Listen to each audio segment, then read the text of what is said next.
Good to have you with us on a Saturday evening. Let's get to radar and show you some of that light snow. Again, these storm cells are producing dangerous lightning, ping-pong size hail. That's big. We're in the Huron Farm subdivision in Dexter, the area likely hardest hit by the tornado yesterday. There's a storm brewing in my stomach. There might be one in your backyard coming up. Somebody's going to run up. Yes!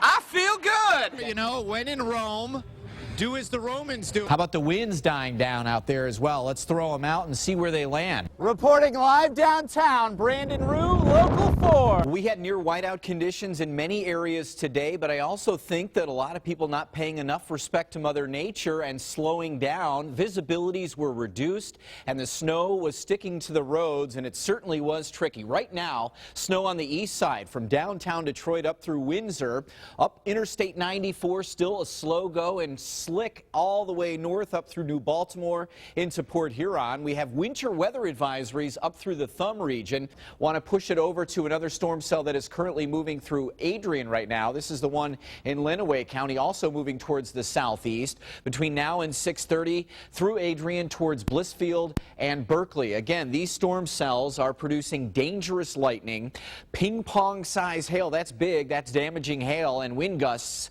from downburst, collapsing thunderstorm winds, 60 miles an hour a possibility, which is just as bad, or could be just as bad, as a weak tornado. Good morning, Ann Arbor. 23 degrees, 20 in Pontiac. It's 19 in Lapeer, 23 degrees downtown Detroit. Here comes the rain. It's not going to get here until about 4 or 5 o'clock, and later in the evening we could see some areas getting maybe a quarter of an inch of rain today. So 22 degrees at 8 o'clock, 30 at noontime, 37 later this afternoon, which means, yes, liquid, not frozen precip.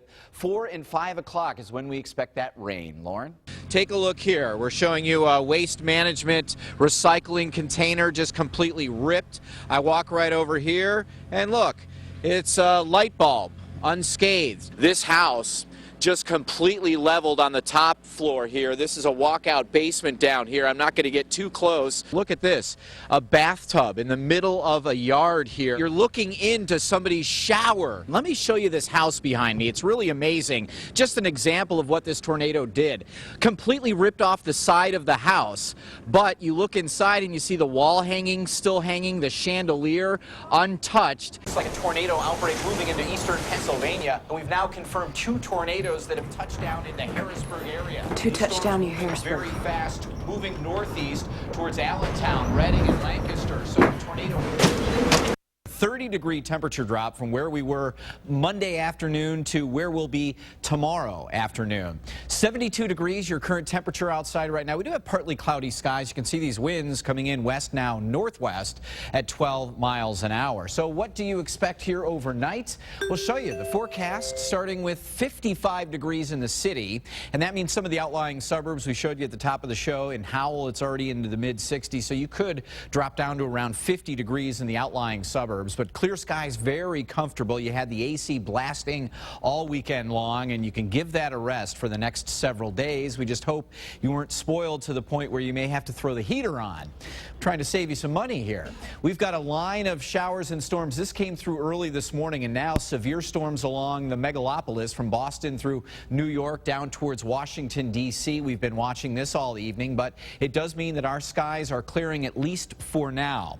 A secondary cold front, a reinforcement of cooler air, is coming your way tomorrow. It's currently to our north, and as we get you into motion here, we'll stop the clock right around lunchtime tomorrow. This cool front will thicken the clouds a bit, could bring a drizzle or sprinkle around your neighborhood, but the cooler air is really the story for tomorrow. Just in case you get a little drizzle midday and you're wondering, is it going to be like this all day? It will not. These are quick hitters moving on out. Not a lot of rain at all. More cloud cover than anything for tomorrow.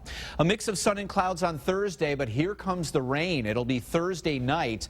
This system through tomorrow could drop 3 inches of rain in the Central Plains, which means by the time it comes here on Friday, we're looking at what could be a solid inch Friday soaker of fresh rain.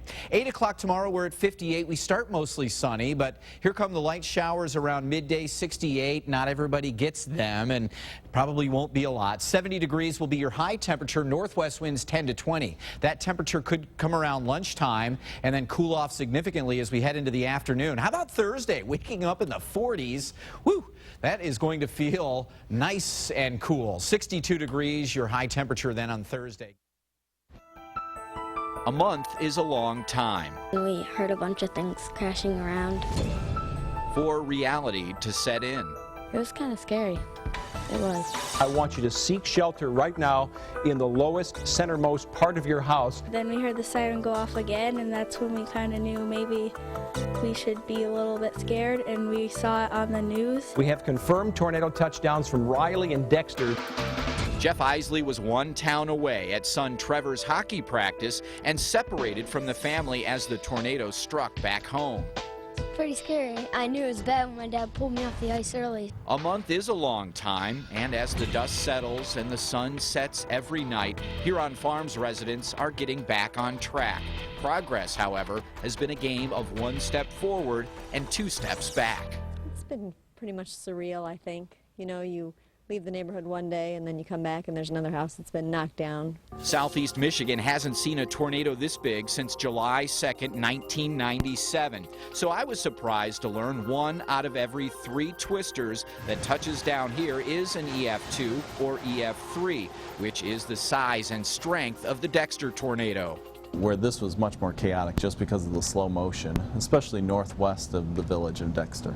So although we may expect a storm like this every couple of years, the National Weather Service in White Lake says this one was different. Tornado was on the ground for 40 minutes. It was traveling very slowly. It only moved about 7.5 miles in that 40 minutes. Now, residents like Ty Rettenbach says many of his neighbors are uncovering new disasters. 3 and 4 houses down, they had structural damage, walls pushed out. As the month progresses, people are finding more damage as the houses kind of settle back down. So it's been an interesting process. For some, it comes down to risking a structural fix or tearing down and moving on. But it doesn't seem to faze these Michiganders. This is a resilient group. Dear tornado, don't mess with the dreads, Dexter. And the real story here is how each Huron Farms resident has been there for the ones who have it worse. It was really nice to see all the people out there helping out. Makes you feel good. Yeah, Dexter's a great town. We've been here 4 years. We love Dexter. The community's great. Everybody's really involved. At school, made blankets where the kids got affected by the tornado. So I have a new blanket now. It wasn't just Dexter helping Dexter heal. Remember Jeff Isley and son Trevor, who were at hockey practice when the EF3 tornado ripped through their neighborhood? My husband organized my son Trevor's hockey team, and they came and helped rake up the glass and shingles and siding that was at the park. We had families from Detroit, from Warren, all over the place, just coming to help pick stuff up. And it was really nice to see that.